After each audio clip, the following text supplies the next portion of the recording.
let's try to bring groups and people together here, Matthew. Let's not break people apart and be divisive.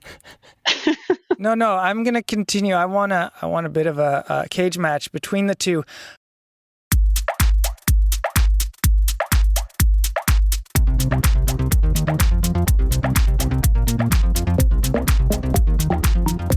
Welcome to the Canadian Cycling Magazine podcast. I'm Matthew Pioro. Lately, on this podcast, I've been focusing on athletes, on their successes, challenges, and just what makes them tick. But this episode is a bit different. Instead of talking about what makes riders tick, my guests and I get into just what makes bikes tick. A few days ago, bike component maker Shimano launched its updated version of both the Dura-Ace and Ultegra road group sets. It's a big deal. These are the brand's top and second from the top component lines. You see the pros riding Dura-Ace in the major races, and I always feel that calling Ultegra second tier doesn't do the lineup justice. Ultegra parts are pretty much the same as Dura-Ace, just a bit heavier and often friendlier on the wallet. My guests are Nick Legan and Dave Lawrence. Nick is the road brand manager at Shimano, and Dave is the road product manager. Before we started recording, I razzed them a bit about how similar their job titles are. Nick's response was that they both love road and managing. Dave is actually more involved in the nitty-gritty of making road components, while Nick's priorities are letting people know all about them. Dave cooks the steak, Nick sells the sizzle, if you will. They are both incredibly knowledgeable about bike components and their design. We talk about what Dura-Ace means for the world of road cycling. I accuse Nick and Dave of stealing from mountain bike group sets. I tried to get Nick to pick favorites where he doesn't want to. We also get into the ideas and the thinking that led to some of the newest features like wireless shifters, wired derailleurs, and updated braking dynamics. I even asked them questions that I know they won't or can't answer. So it's now time to get techie. Nick Legan and Dave Lawrence, welcome to the Canadian Cycling Magazine podcast. Thanks for having us. Thanks for having us. All right, gentlemen, let me direct my first question to Nick. Can you tell me the significance of the Dura-Ace group set? What does it mean for cycling? I think Dura-Ace is a signal of excellence. I mean, if you look at any professional peloton, men, women, cyclocross, it is what the majority of the people who earn a living racing a bike use on their bikes. Dura-Ace has kind of led the way for quite some time. And honestly, if you look at the history of Shimano, which is quite lengthy at this point, that wasn't always the case. Japanese engineers had to suffer some uncomfortable circumstances, out of their element, so to speak, going to Europe and really working really diligently and really closely with top cyclists around the world and their mechanics to make Dura-Ace a brand that now carries this cachet that we bring into 2021. Yeah, I definitely have heard a story from an older rider who wanted a certain Italian group set and couldn't get it and was like, oh, I guess I'll try this Shimano Dura-Ace from Japan. And it was a complete novelty. And I think his era was in the mid-70s even. Yeah, and that's about when it kicked off. We're going on quite a few iterations of Dura-Ace now. And we find ourselves at an interesting point in the history of that brand. Dave, can you tell me when the development began on the new R9200 Dura-Ace series of components? I'm guessing, this is my hunch, things were in motion even as the company was debuting the R9100 series in 2016. Exactly. Yeah, it's funny. We usually have a follow-up meeting after the launch of the current product, and we talk about, all right, so what's next? And that's kind of how it plays out. And then the other thing that happens is our R&D teams are also working on other stuff, kind of crazy mad scientist stuff on the side, and we kind of bring all that together. We sit down with our global product team and we put together kind of a wish list of things that we would like to see, maybe things we couldn't finish in the current generation, but also, looking out and seeing where riding will probably go in several years and bringing that all to the table and then kind of hashing it out as a global team and setting priorities. So yeah, it's been a little over 4 years in the making. What gaps did people at Shimano see in the Dura-Ace 9100, even maybe at these meetings that you had post-launch of that previous lineup? Well, some of the stuff comes out later, as you see the riding styles evolve. And so one of them was wider gear range. One of the things that was really surprising in kind of the launch of the last generation is how the 1130 became the predominant cassette choice of the Pro Tour teams. I would always have assumed they would have gone for something maybe a little bit tighter, but the reality is it gave them so much versatility. And especially in the Grand Tours, the bigger riders getting up and over those mountains was critical. So, listening to the teams and saying, we could probably use a little bit more as some of these stages get even more extreme. And then of course for us mere mortals, having more range has never been a problem. People have always asked for easier gears. So that was probably one of the single biggest things. And then brakes. We knew there were things that we had learned in this development and that we could improve on. Some of it came out of like GRX development. And so we applied some of those learnings towards the next Dura-Ace. How extensively do you work with those pro riders? Like you mentioned the your knowledge of the cassettes and what their preferences were, but can you point to any feedback you might have gotten that, ends up in this new Dura-Ace group set? Oh, absolutely. Yes. I mean, with Dura-Ace, first and foremost, it has to be able to race at the highest level of road cycling. So it's critical that we know what are the requirements of the riders and the teams. One of the things you do see is the new 5440. So we had seen that the teams were, depending on the finish to the race, they were going to bigger outer gears. 3953 just wasn't enough. So that was our first one. And also the efficiency story was always an important part of, our understanding, and the teams not requesting that we go, to a 10 tooth, to stay with the bigger driving gears and the 11 tooth on the rear. Nick, I'm going to throw this next question over to you.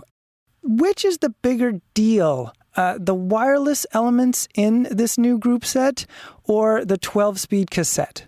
Oh, man. I mean, honestly, choose a favorite. Make a choice. I'm actually going to go a little curveball here. I think that the wireless cockpit is exceptional, and we needed it. It helps tidy up a bike. 12 speed is a requirement at this point. But what I would actually say is that the underdog here that I think a lot of people aren't going to recognize initially is the braking system, which is top to bottom new. And the feedback we receive is, once you build a wireless system or once you assemble a bike, the wireless kind of it's only an advantage one time, right? So it's done. 12 speed, you can start to take that for granted, right? It's pretty easy to, and it's nice that you get maybe a broader range with smaller gear steps between the different cogs. But the braking system is incredible. And that's something that I think is actually a really fundamental leap forward for road cycling, what we've done with that new system. But if I have to pick one of those, I would say that the new Di2 protocol is probably pretty cool, because the way that you're going to interface with your bike now, because the Bluetooth connectivity is built into the rear derailleur, you're going to be on your smartphone and customizing more easily. So I'd probably go with that. Okay, but I'll bite on the brakes. What is it? The increased, I believe, pad clearance that is one of the big features of the new braking system? Yeah, that's certainly one of the features. It's kind of it's a series of small changes that in the aggregate really creates a new braking experience, which is pretty cool. The increased pad clearance makes for a quieter system, and that's something that I think everyone will welcome. So after a hard braking scenario, when you release the brake, the system will quiet down much more quickly because of that increased pad to rotor distance. But then we also have servo wave at the lever. So we have less free stroke. Basically, the amount that the lever moves before the pad makes contact with the rotor is decreased. So you start braking earlier in the lever stroke, and you get nice initial bite. But then behind that initial bite, thanks to servo wave, which is kind of a cam action, you also get an incredibly broad range and a broader range of modulation. Dave has mentioned to me several times that in their research, no one's asking for more stopping power on a road bike, essentially because if you had more, you'd just be locking up all the time. It's a function of traction. But they do want better modulation. We all want to be able to control the power we have. So that servo wave allows us to do that.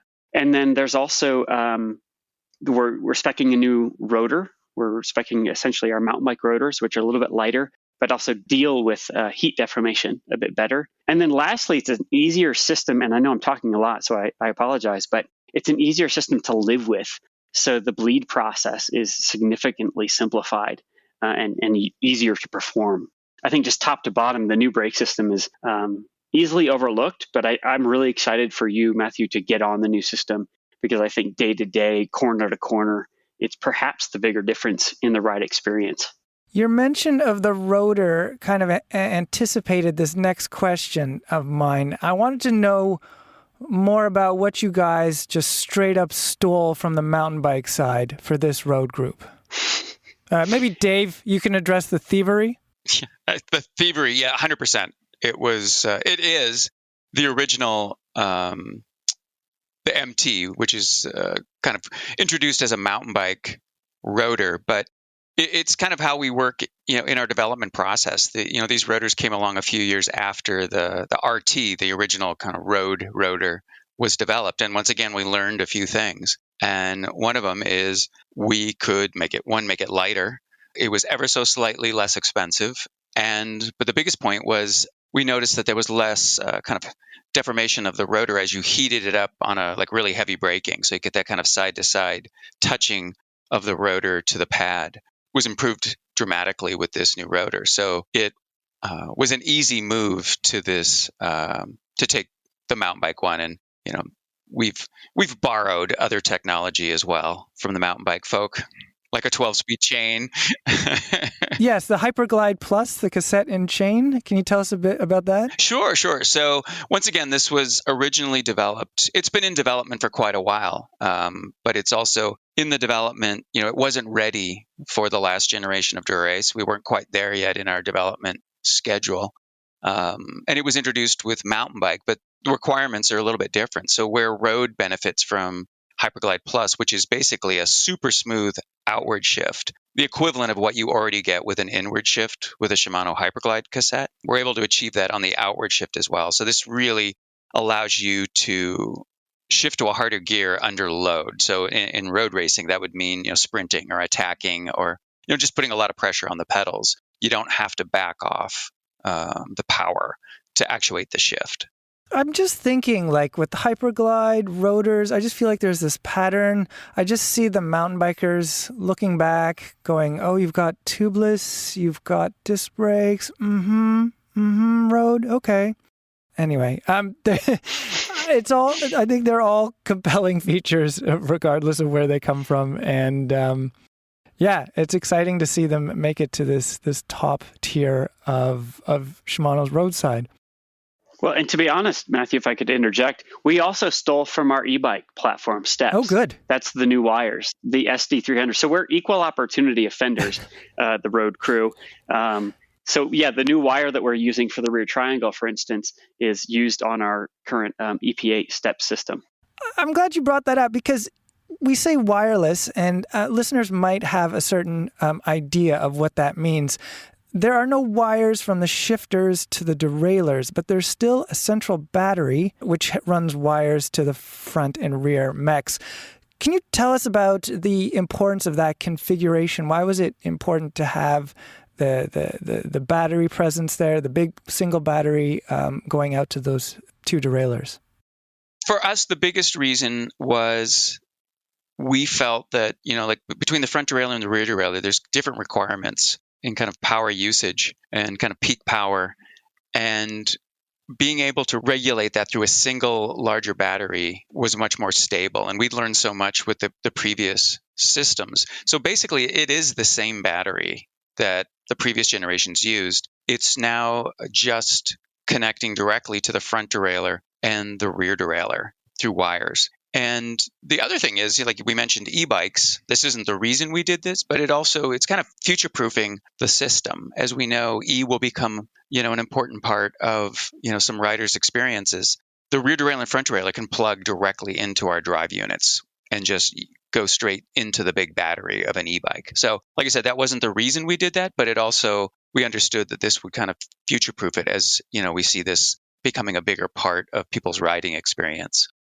Just to follow up on that, if I might, there are some other reasons as well that every decision with Dura-Ace in particular is made with performance in mind. And having it directly wired allows us to have a faster shift. There are also some practical reasons. There's one thing to charge with any regularity on a Di2 bike, and that's that central battery. You're not removing it from the bike. You're not misplacing it. It's not falling off unpredictably. So there's some added security and reliability to a system that has a wired rear triangle. Yeah, and I can think of another battery that if you're not careful and at a stoplight, someone can remove it from your rear derailleur. I've seen it happen. That won't happen with the Shimano Dura-Ace. Man, you ride with some jerks. No, it's all jokes. It's all jokes. We're speaking as the Paralympics are underway. I've spoken to a few paracyclists who rely on Shimano's customization options in order to race. Di2 has been customizable, I think, since 1970, 2 releases ago. Am I right? Correct. Actually, with Ultegra Di2, yes, is the kind of the modern e-tube system. My question about customization was it added to Di2 for the sake of adding that feature, or was there an eye on accessibility? Well, I think it was initially, like I said, we looked at the pro peloton. Okay, what are their requirements going to be? But then as we got into the kind of practical usage of it, we realized that there were all kinds of options available to us because of this new system. So building in additional ports and auxiliary shifters, we knew absolutely would allow us to cover a wide range of kind of riding requirements. And it's actually a really cool project to do when you can build like a hand cycle or something like that. You realize the versatility of the system. So absolutely, yes, we were looking for the most versatile system we could design. And I think we've come pretty close to, with the customization. I think the newest version, the latest generation, probably has the most customizable options available. Can you tell us more about those customizations? Like, I believe in the early or first iterations, you had to plug it into a laptop or a desktop. Now it can be done on the phone? Correct, yes. So you needed a special connecting device as well as a PC with our software. And now both Dura-Ace and Ultegra Di2 have the chip built into it for Bluetooth, so you can connect directly to your smartphone. And then we have an app that will allow you to go in and basically do all the customization you had to do on the PC. That can all be done through your phone. So you can reconfigure all of the shift buttons on the levers. You can add auxiliary shifters. You can change the function. Because once the system's all connected, it doesn't really matter, which button does what. You can totally reconfigure the left side to do what the right side does and vice versa. Or in some cases, you can control like a third-party device, like a Garmin or a Wahoo computer through the auxiliary buttons. And then actually one of the coolest things we've added with this latest generation is because the cockpit now is wireless, the kind of the mode button has been moved from what would have been a junction box in the cockpit is now on the rear derailleur. So now you have this button on the rear derailleur that basically does all of your setup function. You can turn one of the switches on your ST into that same mode button. So you can designate that in the app as a secondary mode button. So you can go into adjustment mode for the derailleurs. You can change your shifting function. You can go, we have synchro shift, semi-synchro, things like that. But that can all be done at the cockpit as well. Ooh, I do like that. Maybe a little bit of rear derailleur adjustment on the fly kind of thing? Well, the manual doesn't say that specifically, but what you do on your bike is up to you. The stunts pulled by the interviewer are not necessarily endorsed by Shimano. All right. In the design process, does it lead down any unexpected avenues, or does Shimano know what it's going to find when it sets out to update one of its group sets like the Dura-Ace? Man, these are great questions. We haven't had questions quite like this, so it is actually really enjoyable. I don't want to speak too much for the design team. That is a little bit more Dave's purview. But what I would say is that Shimano has its head on the swivel. We're not oblivious or working in a vacuum ever. We certainly have design goals, design requirements. But if something does pop up, then of course, we're always looking for ways to improve our product and thereby improve our customers' experience riding our product. And I think it's easy to get really focused on product and forget that the reason we want faster shifting is because it can benefit the rider. The reason we want better brakes is because people can ride with more confidence. And it's that user experience. We're focused on human beings and how they ride a bicycle. So yeah, I love your question, and I think that it's a combination of the two. Is that we certainly set out with a clear purpose, but what we discover along the way may or may not inform the resulting product. Dave, is Nick's assessment fair? Absolutely. I mean, some of it is related to advances in some technology, manufacturing processes that are kind of perfected. Allows the designers a little bit more freedom, So that's why when you look at like our crank design, we weren't capable of building that design, say, 15 years ago. It just wasn't possible. So the designers clearly had to stay within the capabilities of the technology of the day. So yes, I think we're pretty close. We didn't make a huge departure on the design side. We felt really comfortable with where we were. We made more kind of subtle improvements, like the ST lever is a really nice example of that, where we had what we thought was the best ergonomics of a hydraulic, electronic shifting ST lever, but there were some things we could do to it, and we knew we had to add the chip and the battery to support the wireless communication. So in doing so, the team had a little bit more freedom to build a little bit higher perch on the hood, but very, very elegant and some really cool kind of design cues. And the LED that gives you your battery level for the coin cell is done in such a way that it almost looks like kind of the headlight of a car. We've spoken about the disc brakes and what you guys have done to increase their performance. But is there something for the riders in the Rim Brake Preservation Society, for rim brake fans? I just imagine these riders who see themselves as bulwarks against the decline of cycling and, so on and so forth. Well, yeah, the good news is we do have something for them. We have a phenomenal 12-speed Di2 rim brake group offerings, in fact, in both Dura-Ace and Ultegra. The thing to know with that is that we don't have a wireless option for them. It's a fully wired option in that case. And that's because we're being very upfront and very honest about this. The brake lever shifter is essentially the same as current 11-speed era. It has received some mild updates with a new texture on the hood, and then it's made compatible with the new smaller SD300 wire. But the lever itself, the hood shape itself, is the same as our current 11-speed era Dura-Ace and Ultegra. And that also holds true for the caliper brakes. They are exactly the same calipers. So we do have a rim brake option, and it's just a requirement. We still see it as a requirement for many markets and for many enthusiasts. So yeah, I was happy that we had that option in the works. We've been focusing on Dura-Ace, which is Shimano's top-end road group set, but we've mentioned Ultegra a few times. Ultegra launched at the exact same time. The new Ultegra launched at the exact same time as Dura-Ace. It's one step down, but often the parts themselves don't seem that far off from one another. What are the main distinctions between the two group sets?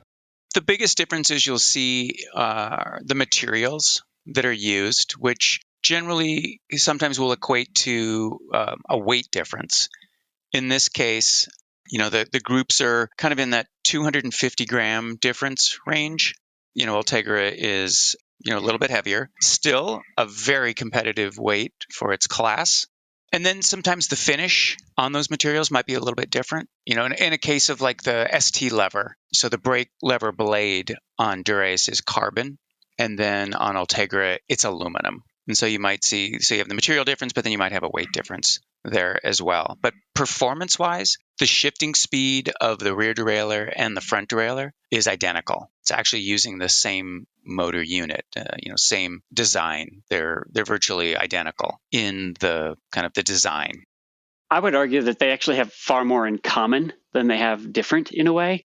Certainly, I think that we could very, very reasonably do a blind kind of taste test, so to speak, and you'd be hard pressed to notice the difference. Let's say riding a trainer, the ergonomics are the same, the braking performance is the same, the shift speed is the same. They have all the same shared technologies like Hyperglide Plus, Servo Wave, etc.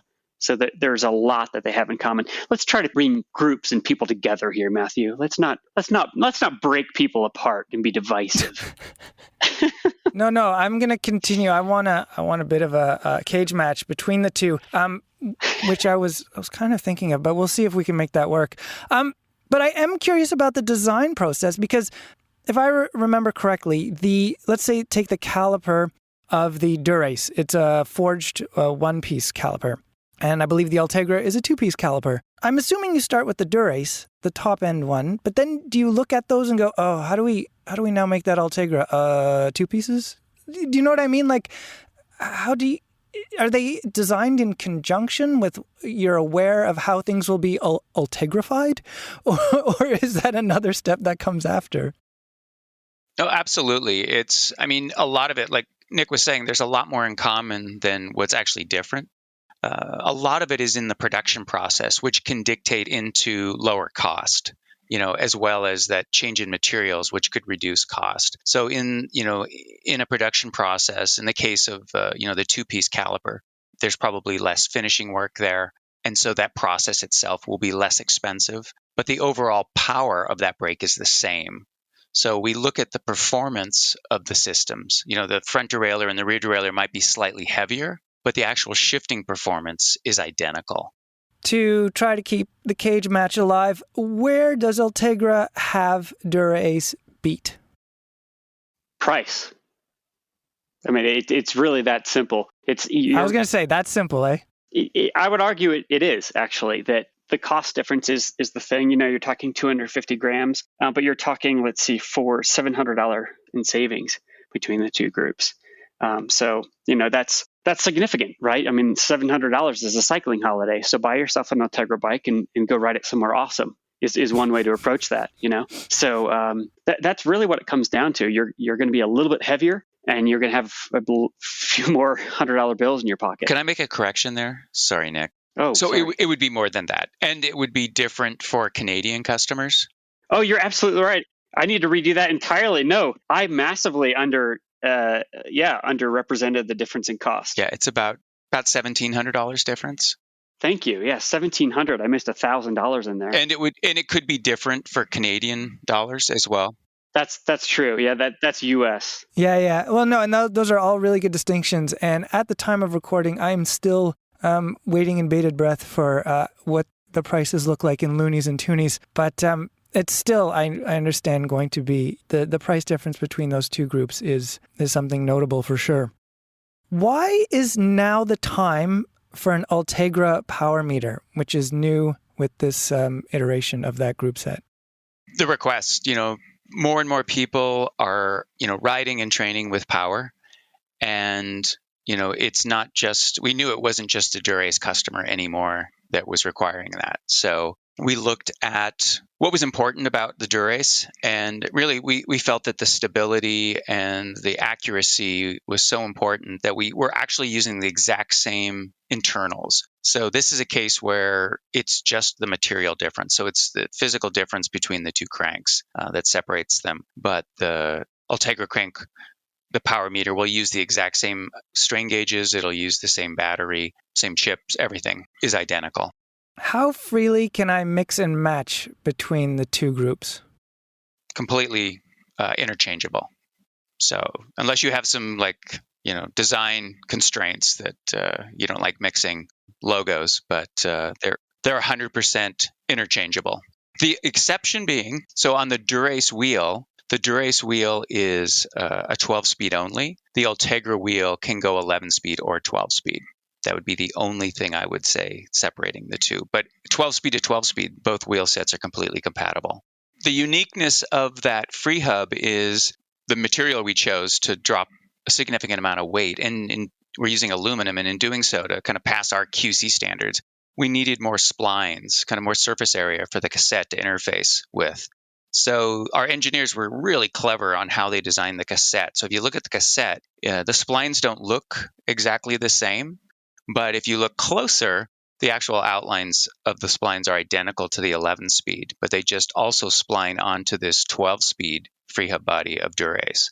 So like I said, we were able to drop a considerable amount of weight off the Dura-Ace wheel set by going to that aluminum, but we had to go to this new spline pattern. So that's the only one that's specific to 12-speed. The cassettes will retrofit back to any 11-speed road free hub body. So if you've got a really nice wheel set today that's on your 11-speed bike, that wheel set will still be good for you. I think it's fair to say Shimano is the biggest player in the bicycle component sphere. But does Shimano feel any heat from its competitors? Well, first of all, I would agree. We are the biggest player in the components game. And of course we feel heat. Yeah, it's good to have rivalry. It's good to have competition. Yeah, so I would say absolutely. And that said, I don't think that necessarily determines the direction of our product. We have to acknowledge the market and be aware of what's occurring. But I think that at every turn, when you put a Shimano product up against its equivalent from one of our competitors, I think we have a significant advantage when it comes to performance, quality, durability, reliability. What might keep you up at night? What your competitors are doing, or what you would like to achieve internally, maybe your internal goals, but you're up against maybe, your own internal constraints, whatever they may be? Well, I would jump in to say I think Dave and I both sleep really well. Okay, that's good. Yeah, just personally, and I hope the same for you, Matthew. Oh, I'm doing all right. But I would say that that it is much more internal. I think there's a lot of internal pressure to. It's a healthy pressure, I would argue, for us to continue to lead and for us to continue to evolve and develop new products and new technologies that again come back to that user experience. This is a difficult question to navigate in some ways because we don't spend a ton of time on what our competitors are doing, and I think that's if you start looking. I hope this isn't too aggressive, but if you spend all your time looking in the rear view, you might kind of lose track of where you're headed. And I think that as the global leader, Shimano needs to make sure that we're charting our own course. Anyone who's tried to get anything bike-related in the past 16 months, maybe 18 months, knows the challenges the industry faces with stock and supply chains. What are the stocks like of the new group sets? Can listeners get them soon or now? When we launched, you might start to see some complete bikes showing up in the market, in kind of early, mid-September. Early October, we will have actually pretty good inventory of aftermarket, what we call aftermarket group sets. So if you have a frame that you want to build up. So starting in early October, both in the US and Canada, we should have some decent inventory. And these are going to be sold in kind of complete kits because, of course, everything needs to work together. And then soon after, we'll have the individual pieces will start flowing into the markets as well. And to be honest, as Dave mentioned, for instance, there will be some exceptions. It isn't just perfect inventory. Availability of power meters will be a little bit behind the standard crank. So there are a couple small exceptions there, but yeah, otherwise good to go. I was going to say, and then Ultegra, will ship approximately the same time, but it will follow probably a little bit later. I'm guessing a few weeks before you'll see a complete Ultegra bike. So look for the Dura-Ace bikes first, and then probably a few weeks after that, you should start seeing some Ultegra bikes. I'm going to ask some questions that I kind of know the answer to, but I have to ask them anyway. Or I suspect I know what your answers will be, put it that way. When will we see Di2 in the 105 group set?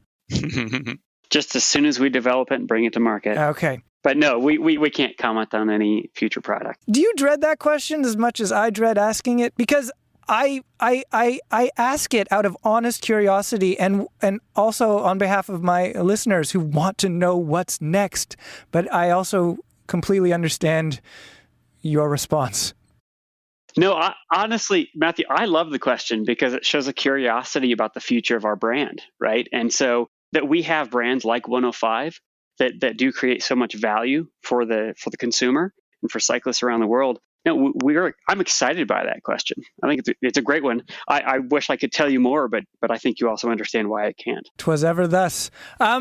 We look forward to learning about whatever's next, and I'm going to keep riding this Dura-Ace bike I have and enjoying testing that for the magazine and online. Gentlemen, thank you so much for your time and your insights, and we'll talk to you when the next new thing's in town. Many thanks. Thanks for having us.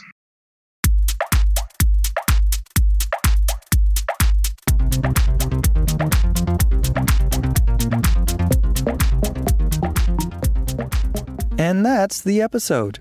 You can find out more about the new Dura-Ace and Ultegra group sets on the Canadian Cycling Magazine website. While I didn't have price information at the time I spoke with Dave and Nick, it's out now. It's there on our site. This episode is written and edited by me, Matthew Pioro. I had a lot of help from associate editor and colossal gear nerd, I say that with love, Andre Chuk. I also had help from web editors Lily Hanson-Gillis and Terry McCall. The Canadian Cycling Magazine podcast is produced by Adam Killick. He composed the music too. Thanks to Ontario Creates for its support. And thank you for listening. Please rate and review the show, ride safely, and I'll talk to you later.